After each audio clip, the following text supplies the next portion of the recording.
Hey there, welcome to Here's What I Learned. I'm Jackie Hayes, a systems strategist, unapologetic, smutty romantasy lover, Dungeons & Dragons geek, and your no BS guide to building a business that works for you. This is the place where we swap stories, share lessons, and get real about the highs and lows of creating a life and business that actually feels good. No cookie cutter advice here, just honest conversations about what's working, what's not, and how to rewrite the rules to fit your version of success. So grab your favorite beverage, get comfy, and let's dive in. Welcome to yet another episode of Here's What I Learned. Today I have Katherine Danesi. She is a former Fortune 500 executive and startup veteran, and she's turned to coaching and strategy, helping ambitious creatives put the structure and strategy in place to have a thriving, consistently profitable business. Katherine, welcome. How are you doing today? First of all, I am so happy to be here. Thank you, Jackie, for having me. And I'm doing great today. We're finally getting summer in New York, which is where I am. So yeah, we are too here in Iowa, and I love it. Unfortunately, it's too short. It needs to be longer. Agreed, but thank you. How are you doing? I am great. I'm just happy to get a chance to talk with you. We've had coffee chats before, but this is going to be another opportunity for us to connect. And I'm going to ask you the question I ask all my guests, which is, what is something that you have been learning about lately? So I have been learning, and this is personal and business, or living life and business. And it's around dealing with uncertainty and living into uncertainty and the unknown. And it's something I've struggled with, frankly. And sort of surrendering and letting go of control and feeling over responsible for all of the things. And I think I only realized how much I've been thinking about this when my newsletter, I do a weekly newsletter. It typically goes out on Wednesday. This week it was Thursday. The title this week was How to Navigate Uncertainty. And when I was finishing it up yesterday, I realized, I actually wrote in a similar way. I took a different lens on it, but about a month ago, that there's no guaranteed outcome. So clearly it's something that's been on my mind. And I think on a lot of people's minds right now with AI, with so many things changing so quickly. And how do we learn to live in that in a way that doesn't induce fear on a constant basis? And how can we work with it in a way that if it doesn't empower us, at least we feel we have agency and our choices. So that's something that I've been working with a fair bit and learning about and leaning into. And then on a fun fact, I've been studying Italian off and on for 10 years. So I am recommitting to 15 minutes a day of working on my Italian. So that's excellent. I have a collaborator that I work with who is literally in the process of packing up and moving to Italy right now. Oh, wow. Gotta connect me with her or yes, him. Yeah. We will do an introduction. So there's a lot of people in my sphere right now learning Italian. So I should maybe give it a try myself. I'm one of those people with Duolingo. I think I have four different languages that I've started, and I'm just like, my brother lives in Denmark, so I'm learning that, Danish, and then I took French in high school, so I'm like, maybe I should brush up on that, and I want to go to Italy for long extended vacation, so yeah, it's like, pick one. Jackie, pick one. It helps to pick one, for sure. But yeah. I love your reasons for learning the languages, though. Yeah. I love it. There's a reason. It's not just random, even if it feels like it sometimes. I love what you said about the moments when we're in uncertainty and still being able to find where we have agency, because I think for me, a lot of times it's that not feeling like I have any control of the situation at all, whether that's the political sphere, whether that's just certain things in my family or in home, but finding those little things where you do have agency can make a huge difference. Right. And I think that leads me to what's in your control, truly. Right. So things like how you respond, is within your control. If it's in business, working on marketing your business, to bring in new clients, delivering excellent work. The response to all of that is outside of your control, right? So I think that's a really great point. And it's something to come back to, I think, often and sort of ground into when things are feeling like they're going a little wonky or sideways.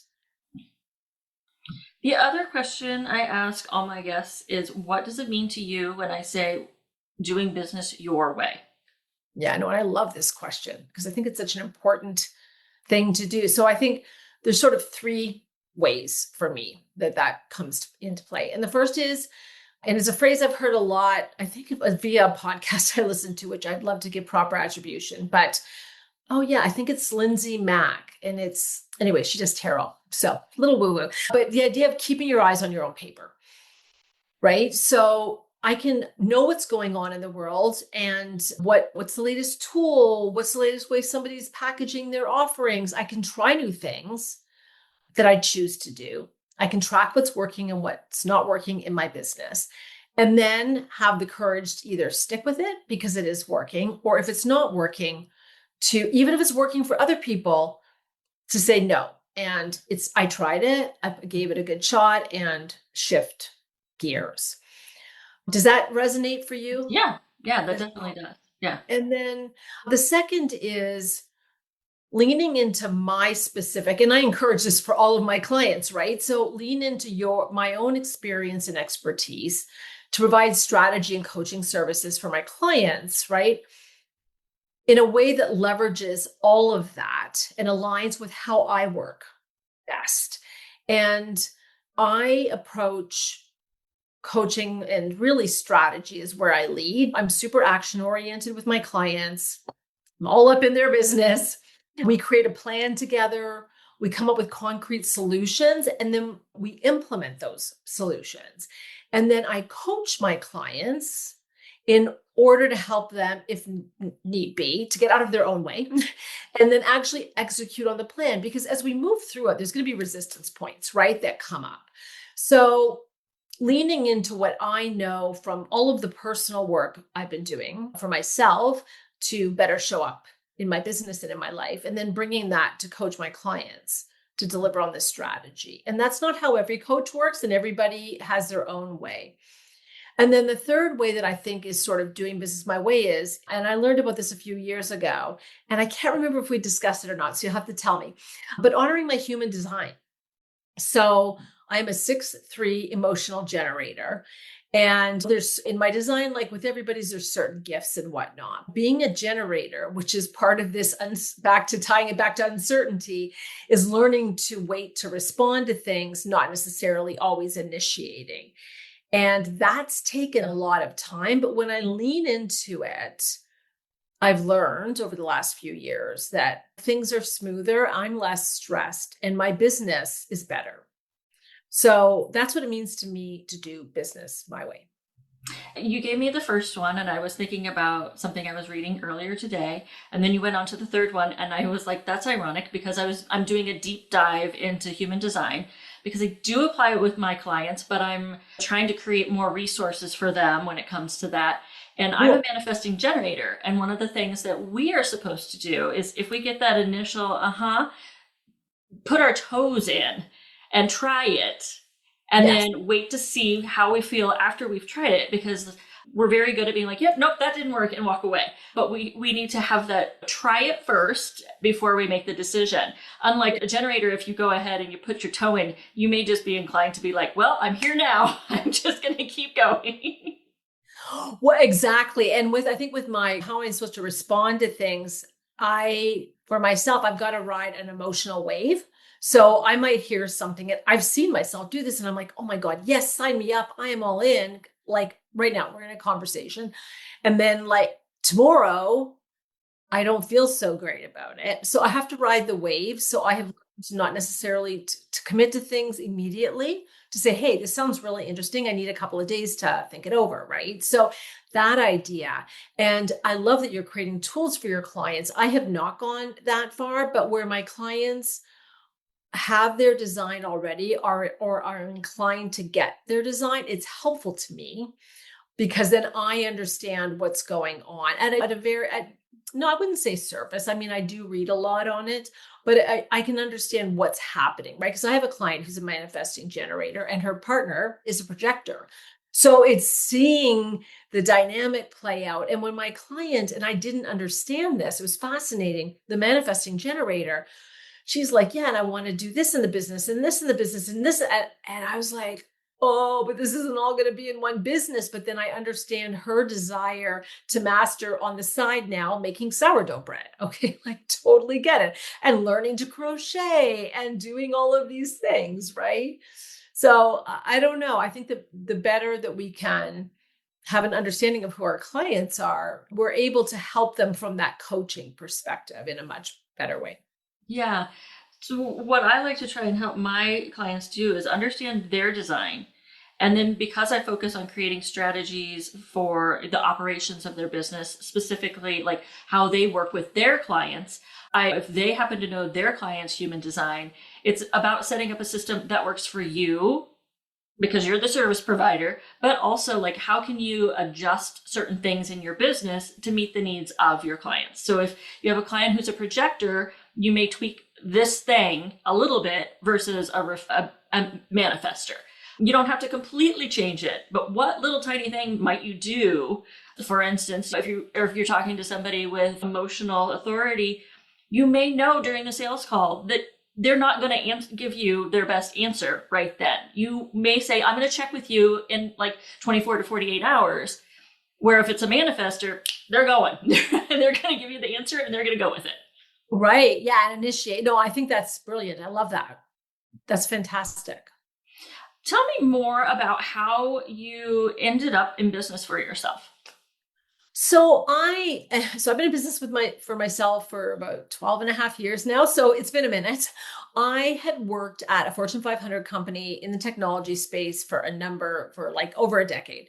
And I left them which then initiated a series of startups that I worked at. So the first one was out in San Francisco and a bunch of friends were going to it. And I'm like, hey, I'm in. A little detour after that got sold to London. I lived in London for a year and went and did a master's degree. And then I moved to New York and ended up back in the startup world here in New York rather than San Francisco. And when the last startup that I worked at, I was the COO. So we share that operational bent, Jackie. And when we couldn't raise funding, we had tried, the ideas were actually great. They exist today, just done by other people. But when we couldn't raise the money and our angel investor said, okay, well, I'm out. So I was sweeping the floors and selling everything off and closing the office up. And the boutique PR firm we had used in New York to help us with events in particular before we pivoted one aspect of the business, she wanted to redo her business. Literally, like take it down to the studs, everything about it, who she was servicing, look and feel, pricing, how she was working, what is her team, all of it. So she hired me to do that. She was my very first client. And my business just slowly built from there, and via word of mouth and referral, and really working with either solopreneurs or really small businesses to help them grow and expand and look holistically at their businesses. And so, yes, I've been doing it since then. I did a bit of a pivot with COVID, as a lot of people did, in that I had typically worked almost as part of my clients' teams, sometimes actually taking on roles within the company and delivering the services or whatnot to one degree or another. And I realized that way of working wasn't really fulfilling anymore. So I made a shift, and that's when I sort of moved to be a coach versus I used to call myself a consultant, and moved more into this space. So it took me I'll be honest with you, like a good 18 months to 2 years to fully get landed in the way I'm operating now. So, yeah. So when folks come to you, business owners come to you, yeah. What are some of your favorite scenarios that you love helping people with? Sure, that's great. So I think there's really two right now that I see common themes running through, where I know I can help them and I really enjoy the work. So it's two ways. And one is working with owners of creative businesses. So PR firm, branding, digital marketing. I've got a short form video production partnership I'm working with, all of them. And they're actually really good at what they do. And they have had success. And now they have been doing everything themselves and they want to grow. And but nothing's been formalized. They don't know, often there's no biz dev process, and there's no our branding might need to be redone. They just don't know what to do. So I partner with them. We look at the business holistically and we come up with a plan that we're going to execute. Usually it's over at least 6 months.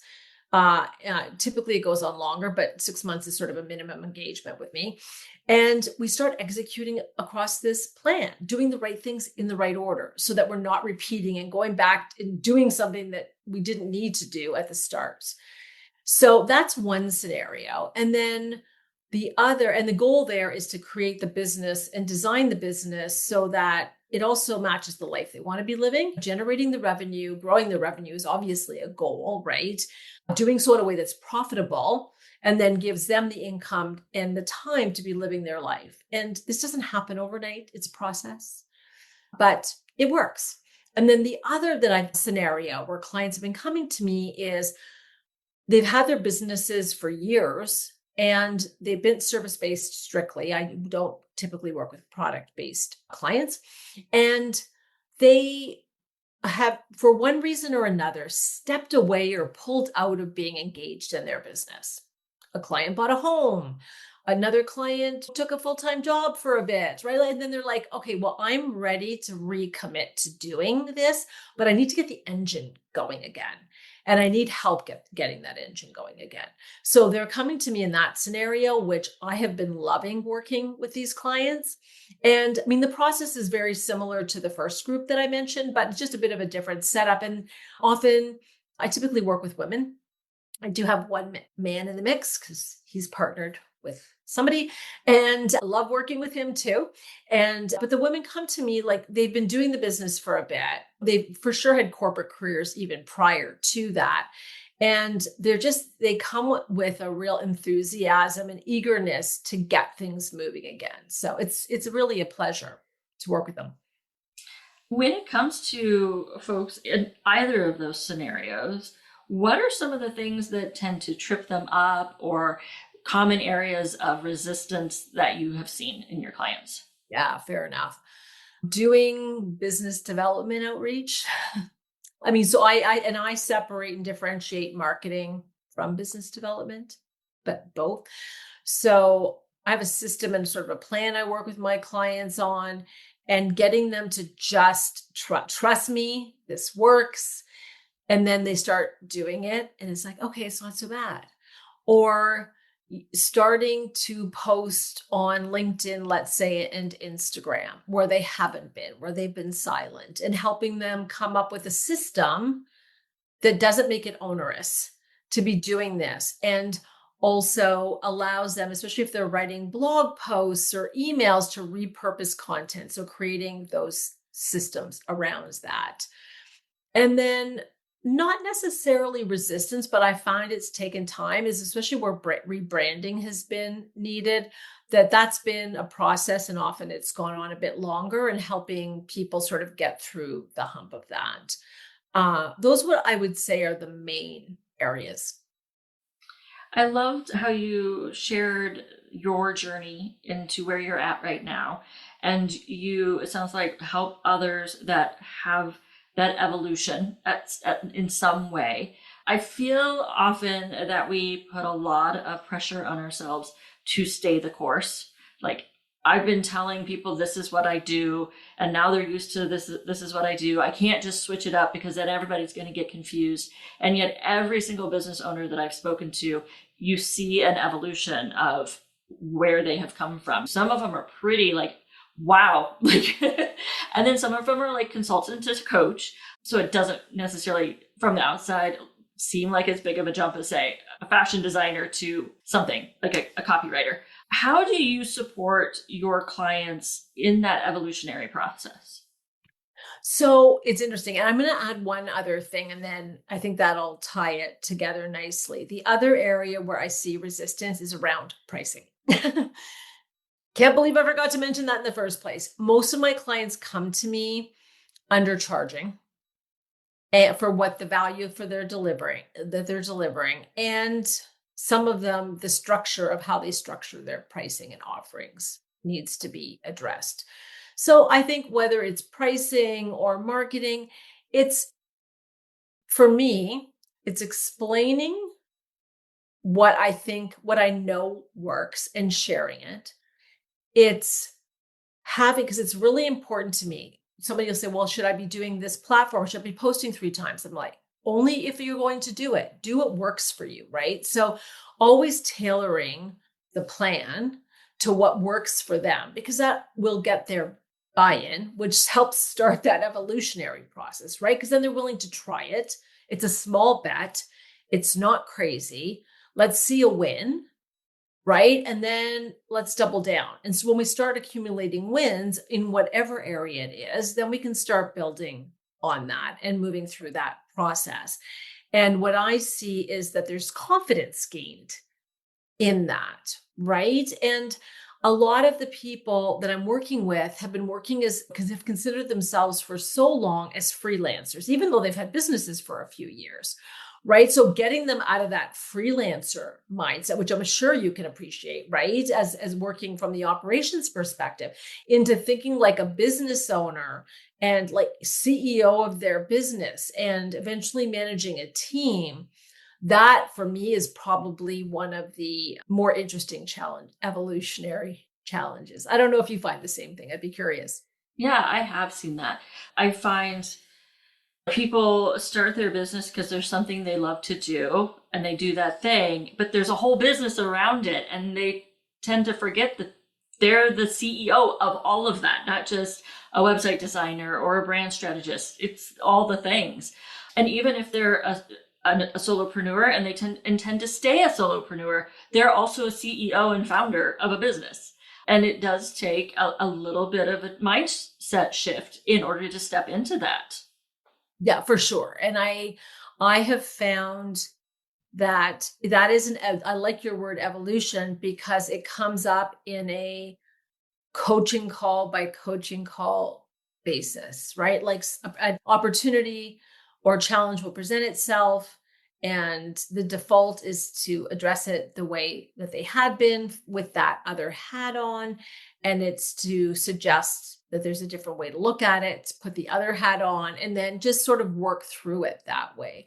And it just takes up, and I think it's that way for everybody, right? Like some people come out being like, okay, I'm an entrepreneur and I'm running a business. But to your point, the clients that we work with typically had really gained a lot of expertise and talent and all of these things, doing something for other people, that they decided, hey, one day I'm going to do this for myself now, right?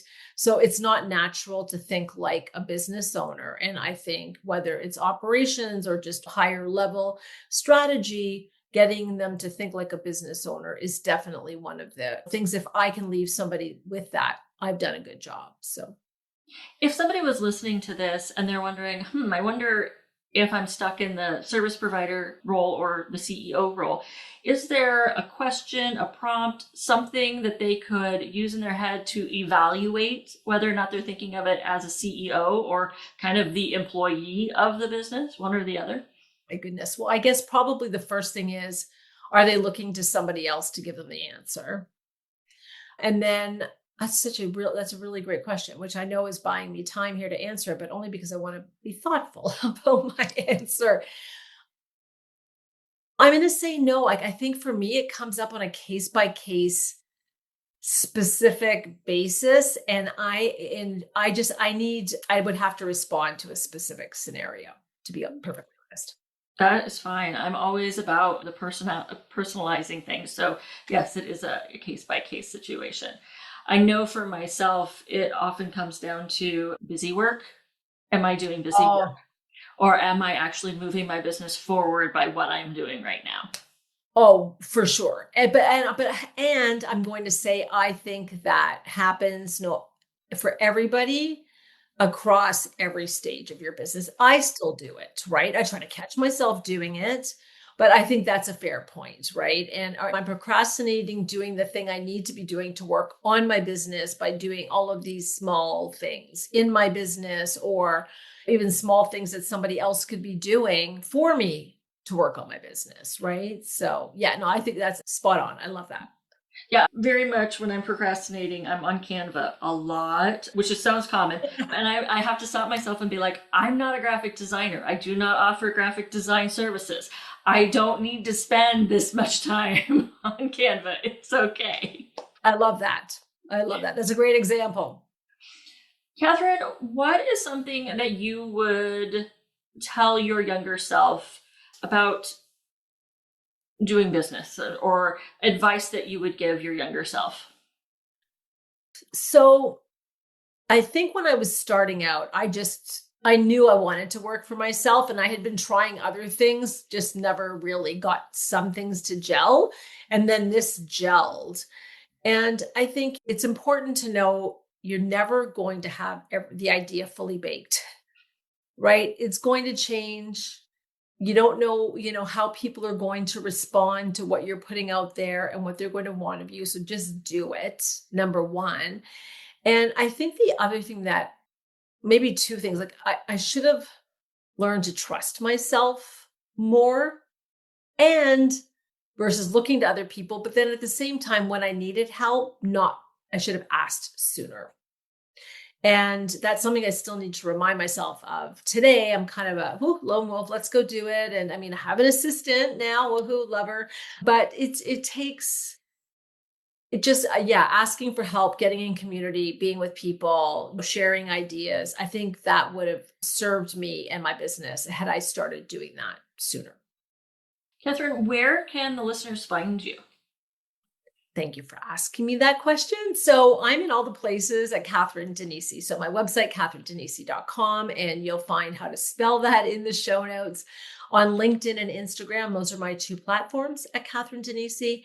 And when you're on my website, I put out a weekly newsletter, which is a great way to just hopefully get good advice and suggestions and ways of thinking about your business. And that goes out each Wednesday, and that's available to sign up on my website. Excellent. Thank you so much for being here today. Thank you for having me, Jackie. It was great to see you.